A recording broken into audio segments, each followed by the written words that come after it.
আমি মেরি। বাবা-মাকে ছেড়ে আমি শহরে একটা ফ্ল্যাটে একাই থাকতাম। শহরে আমি একটা কোম্পানিতে ছোটখাটো পোস্টে চাকরি করতাম এবং ফ্ল্যাটে আমি একাই থাকতাম। কারণ আমি একটি ছেলেকে ভালোবাসতাম, যেটার ব্যাপারে আমার বাবা-মা কিছুই জানতো না। বাবা-মায়ের থেকে লুকিয়ে আমি তার সঙ্গে ভালোবাসার সম্পর্কে জড়িত হয়েছিলাম। ছেলেটির নাম অনিল। সে মাঝে মধ্যে আমার ফ্ল্যাটে আসতো এবং আমার সঙ্গেই থাকতো। অনিল একটা বড় কোম্পানিতে জব করত এবং সে আমাকে ভীষণ ভালোবাসতো এবং আমাদের ফ্ল্যাটের ময়লা আবর্জনা পরিষ্কার করার জন্য একটা ছেলেও থাকতো, যার নাম ছিল ছোট্টু। ছোট্টু প্রত্যেকদিন সকালে ফ্ল্যাটের সবার ঘরের ময়লা আবর্জনা নিয়ে যেত। সে কাজের লোক হলেও ভীষণ তরুণ যুবক ছিল। তার চেহারা দেখে তো মনেই হতো না যে সে একটা কাজের লোক। সেদিন রাতে আমি যখন বাথরুমে স্নান সেরে অর্ধনগ্ন অবস্থায় রুমে আসি, তখন দেখি আমাদের ফ্ল্যাটের কাজের লোক ছোট্টু আমার ঘরের ভেতরে উপস্থিত ছিল। রাতের বেলা ওই কাজের লোককে আমার ঘরের ভিতরে দেখে তো আমি রীতিমতো ভয় পেয়ে গেছিলাম। কারণ আমার ঘর তো ভেতর থেকে লক করা ছিল। তাহলে সে কিভাবে আমার ঘরের ভিতরে ঢুকে পড়েছিল? ওই অবস্থায় আমি তাকে দেখা মাত্রই অনেক বেশি উগ্র হয়ে জিজ্ঞেস করি, ছোট্টু, তুমি আমার ঘরের ভিতরে কি করে এলে? তখন ওই কাজের লোক ছোট্টু আমার কিছু বলার আগেই তাড়াতাড়ি আমার কাছে এসে অনেক আদর করে আমার খোলা পিঠে হাত বোলাতে শুরু করে। সে যখন আমার পিঠে হাত বোলাতে শুরু করে, তখন আমি তার হাতের স্পর্শ পেয়ে এত বেশি উত্তেজিত হয়ে পড়ি যে তাকে জড়িয়ে ধরতে বাধ্য হয়। তাকে জড়িয়ে ধরতেই সে আমাকে অনেক বেশি আদর করতে শুরু করে। তারপর ওই কাজের লোকের সঙ্গেই বাথরুমের ভেতরে মনের আনন্দে নিজের শরীরের খিদে মিটিয়ে নিই। আমার তো প্রেমিক ছিল, যার সঙ্গে আমি নিজের মনের স্বাদ মেটাতাম। তা সত্ত্বেও ওই কাজের লোকের সঙ্গে কেন নিজের শরীর নষ্ট করেছিলাম সেটা জানতে এই গল্পটি পুরোটা শোনার অনুরোধ রইল আপনাদের কাছে। আমি যেই ফ্ল্যাটে থাকতাম সেখানে ছোট্টুর আগে একজন অন্য লোক ছিল, যে আমাদের ফ্ল্যাটের নোংরা আবর্জনাগুলো সকালবেলা করে নিয়ে যেত এবং সেই লোকটার বাড়ি গ্রামে। তার বউ গর্ভবতী ছিল, তাই সে 2 মাসের ছুটি নিয়ে গ্রামের বাড়ি চলে যায়। গ্রামের বাড়ি যাওয়ার আগে সে তাদের বাড়ির পাশের পাতানো ভাই ছোট্টুকে তার জায়গায় কাজে রাখে। ওদিকে আমি আমার প্রেমিককে ফ্ল্যাটে নিয়ে এসেছিলাম নিজের খুড়তুতো ভাই বলে, যেহেতু আমাদের ফ্ল্যাটে অবিবাহিত ছেলে মেয়েদের থাকার অনুমতি ছিল না। তাই আমি বাধ্য হয়ে আমার প্রেমিককে খুড়তুতো দাদা বলে নিজের ফ্ল্যাটে নিয়ে এসেছিলাম। ফ্ল্যাটের যিনি মালিক ছিলেন উনিও আমার কথায় বিশ্বাস করে আমার প্রেমিককে ফ্ল্যাটে থাকার অনুমতি দিয়েছিলেন। তারপর অনিল ও আমি একে অপরকে অনেক কাছে পেয়ে সারাদিন আদর করতাম। কখনো রান্নাঘরে, কখনো বা বাথরুমের ভিতরে স্নান করতে করতেই, কখনো বা বেডরুমে বিছানায় শুয়ে। সেদিন সকালবেলা আমার ফ্ল্যাটের যখন বেল বেজে ওঠে, তখন আমি দরজা খুলে দেখি একটা আলগা ছেলে আমার সামনে দাঁড়িয়েছিল। ওই সময় আমি একটা হাতকাটা নাইটি পরেছিলাম। আমি তাকে দেখে জিজ্ঞেস করলাম, কে তুমি? সে তখন মুচকি হেসে আমাকে উপর থেকে নিচে পর্যন্ত ভালোভাবে দেখে বলল, মালকিন, আমি ছোট্টু, এখানকার নতুন কাজের লোক। আজ থেকে আমি প্রত্যেক দিন সকালে আসব নোংরা আবর্জনা নিয়ে যেতে। আমাদের আগের যে কাজের লোকটা নোংরা আবর্জনা নিয়ে যেত, তার নাম ছিল রাজু। আমি তখন নতুন কাজের লোকটাকে বললাম, তুমি এসেছো কেন? রাজুদা কোথায় আছে? নতুন কাজের লোকটা তখন আমাকে বলল, মালকিন, রাজুদা গ্রামের বাড়িতে চলে গেছে 2 মাসের ছুটি নিয়ে, কারণ রাজু দাদার বউ গর্ভবতী আছে। তার কথা শোনার পরে আমি নিজের রান্নাঘরের সব নোংরা আবর্জনাগুলো নিয়ে এসে তার বালতির ভিতরে ভরে দিই। কিন্তু ওই কাজের লোক ছোট্টু আমাকেই বারবার ঘুরে তাকাচ্ছিল। তারপর আমি তাকে খুব বেশি গুরুত্ব না দিয়ে দরজা বন্ধ করে ঘরের ভিতরে চলে আসি। সেদিন থেকেই ওই কাজের লোক ছোট্টু আমার উপরে নজর দিতে শুরু করেছিল। আমার প্রতি তার মনোভাব ঠিক ছিল না, সেটা আমি অনেক পরে বুঝতে পেরেছিলাম। সেদিন বিকেলবেলা আমি যখন অফিস থেকে বাড়ি ফিরে আসি, তখন দেখি আমার ফ্ল্যাটের ব্যালকনি থেকে আমার লাল রঙের নাইটিটা উধাও ছিল। এর আগে তো কখনো এরকম হয়নি। তাহলে আমার লাল রঙের নাইটিটা কোথায় ছিল, যেটা আমি কেচে ব্যালকনিতে শুকোতে দিয়েছিলাম? এই কথাটা ভাবছিলাম, ঠিক তখনই আমার ঘরের বেল বেজে ওঠে। তারপর ঘরের দরজা খুলতেই দেখি ওই নতুন কাজের লোক ছোট্টু আমার লাল রঙের নাইটিটা হাতে নিয়ে দাঁড়িয়ে আছে।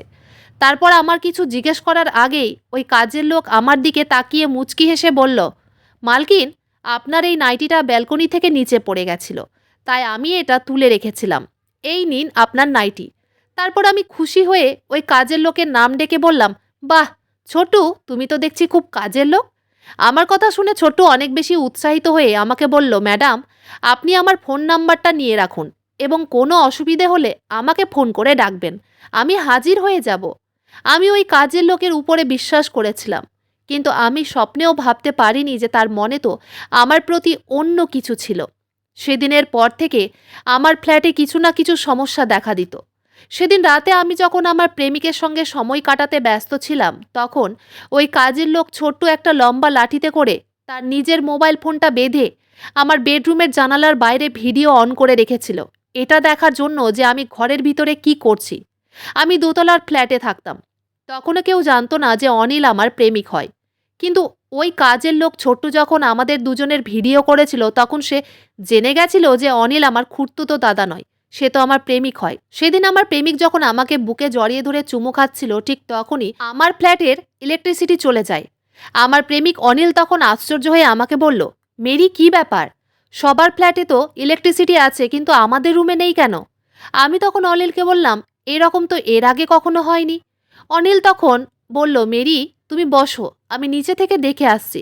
আমি তখন অনিলকে বললাম, তুমি এখানে নতুন, তাই তুমি থাকো, আমি নিচে থেকে দেখে আসছি।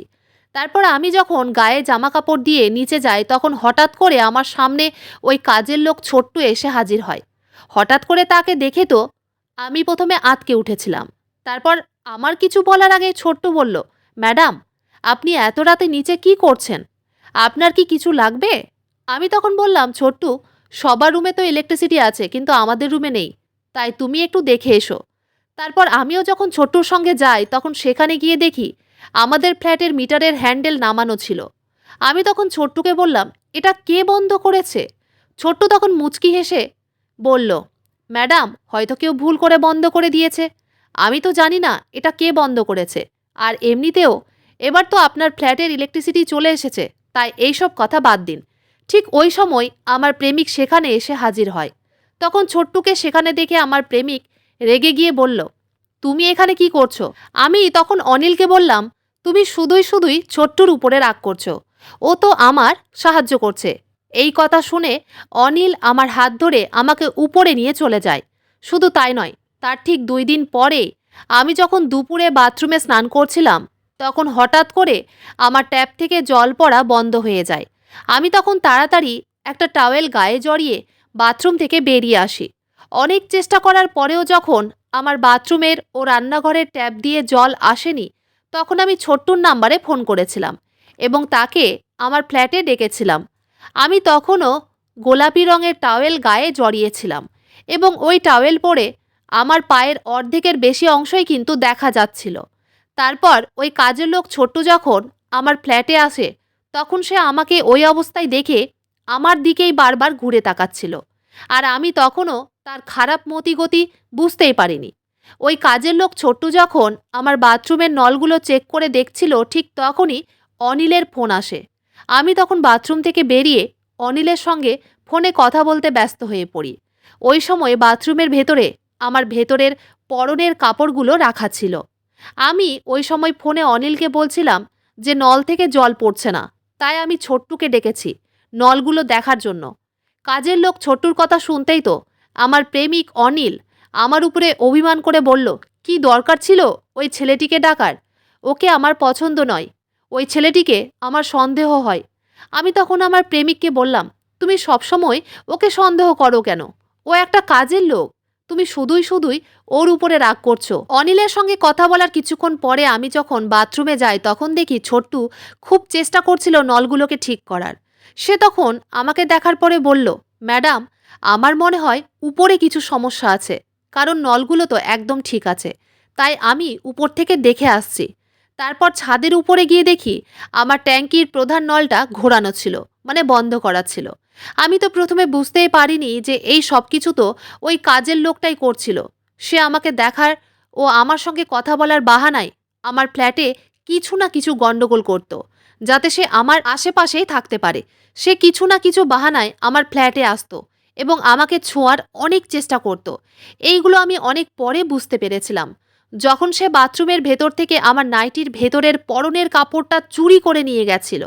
এমনকি আমার প্রেমিক অনিল আমাকে অনেকবার বলেছিল ওই কাজের লোকটার থেকে দূরে থাকতে। আমার প্রেমিক তো অনেক আগেই বুঝে গেছিল যে ছোট্টুর মতিগতি আমার প্রতি ঠিক নয়।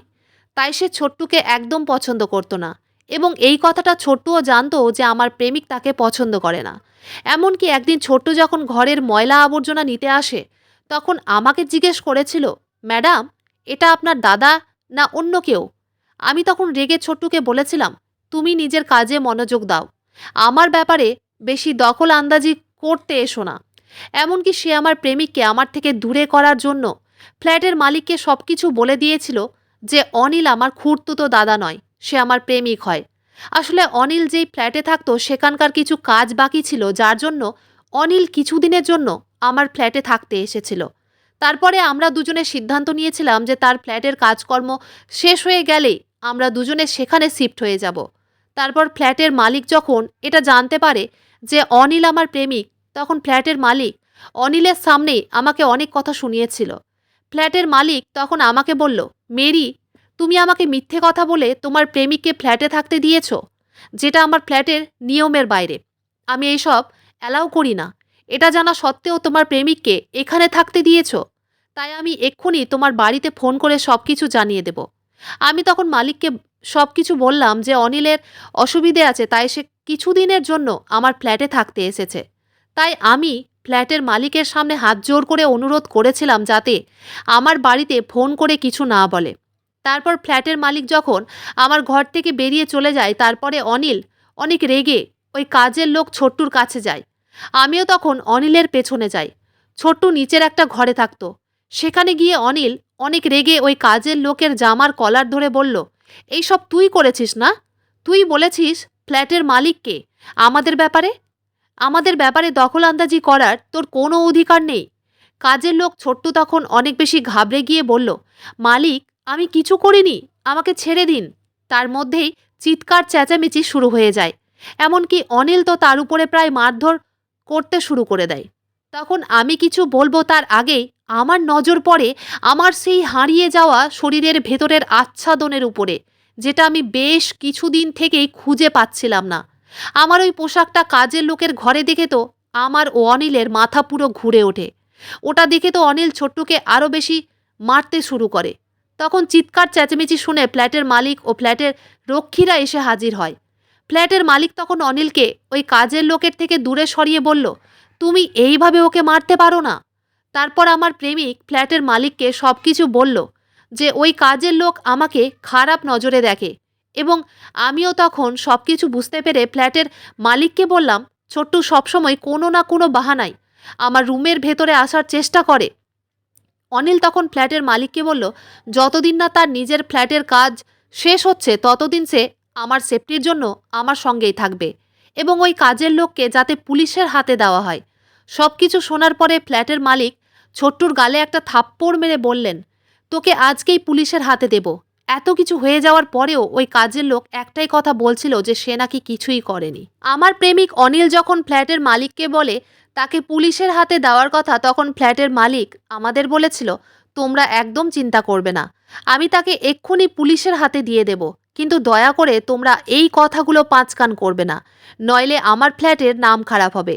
তারপর ফ্ল্যাটের মালিক ওই ঘটনার জন্য আমার প্রেমিককে কিছুদিনের জন্য আমার সঙ্গে থাকার অনুমতি দিয়েছিল, কারণ কিছুদিন পরে আমি আমার প্রেমিকের ফ্ল্যাটে যাওয়ার সিদ্ধান্ত নিয়েছিলাম।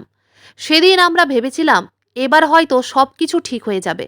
সেদিন আমার প্রেমিকের কাছে ক্ষমা চেয়েছিলাম এই কথাটার জন্য যে আমি আগে তার কথার গুরুত্ব দিইনি। কিন্তু অনিল আমাকে অনেকবার বলেছিল যে ওই কাজের লোক ছোট্টু ভালো ছেলে নয়।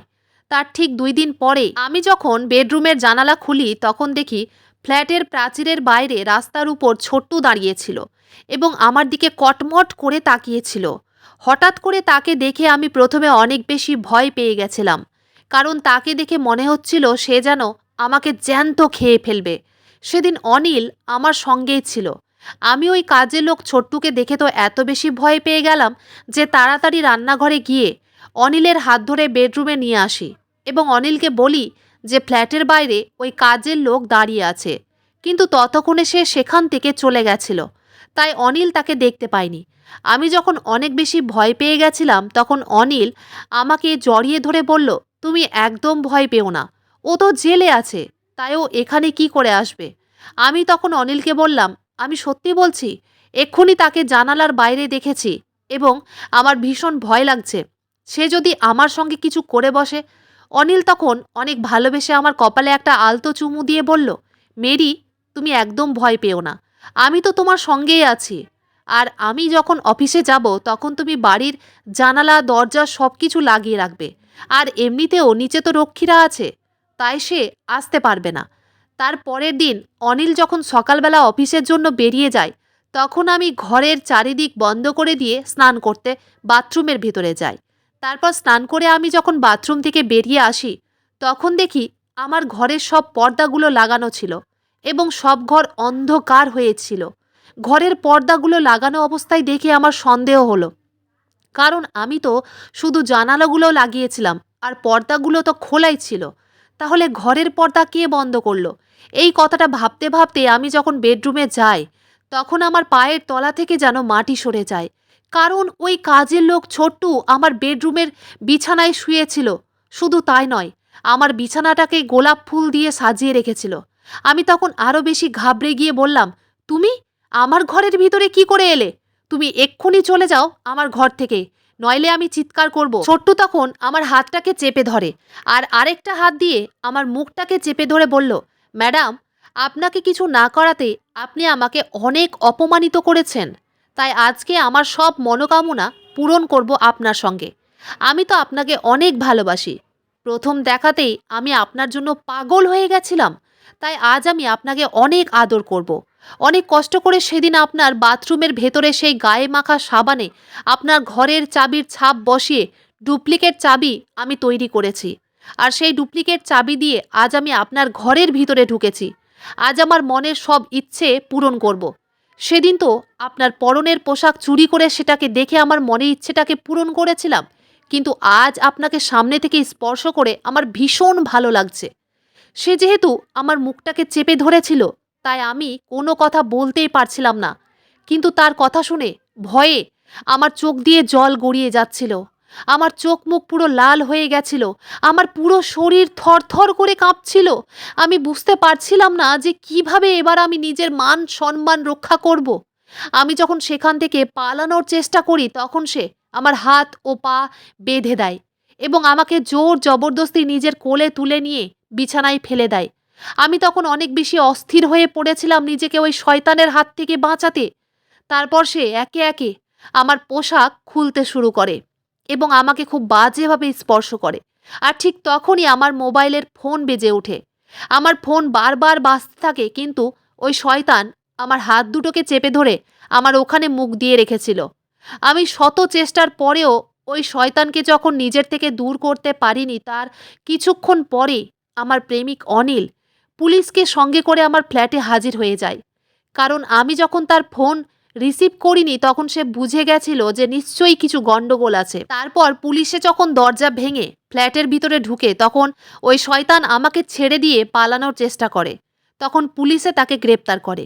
তারপর আমি নিজের জামা কাপড় ঠিক করে কাঁদতে কাঁদতে অনিলকে জড়িয়ে ধরি। অনিল অনেক ভালোবেসে আমার মাথায় হাত বুলিয়ে দিয়ে বলল, আমি চলে এসেছি, আর কোনো ভয় নেই। আসলে ফ্ল্যাটের মালিক আমাদের মিথ্যে কথা বলেছিল যে সে ছোট্টুকে পুলিশের হাতে দিয়েছে। আমার ফ্ল্যাটের মালিক তো নিজের স্বার্থের কথা ভেবে ছোট্টুকে পুলিশের হাতে না দিয়ে তাকে চাকরি থেকে বরখাস্ত করে তাকে গ্রামের বাড়ি চলে যেতে বলেছিল। কিন্তু ওই কাজের লোক গ্রামের বাড়ি যায়নি, সে তো আমার সঙ্গে প্রতিশোধ নেওয়ার উদ্দেশ্যে শহরেই ছিল। যাই হোক, সে এখন জেলে আছে। কিছু কিছু কাজের লোক এমনও আছে যারা মানুষের কাছে অতিরিক্ত ভালো সাজার নাটক করে তাদেরই আবার ক্ষতি করে বসে।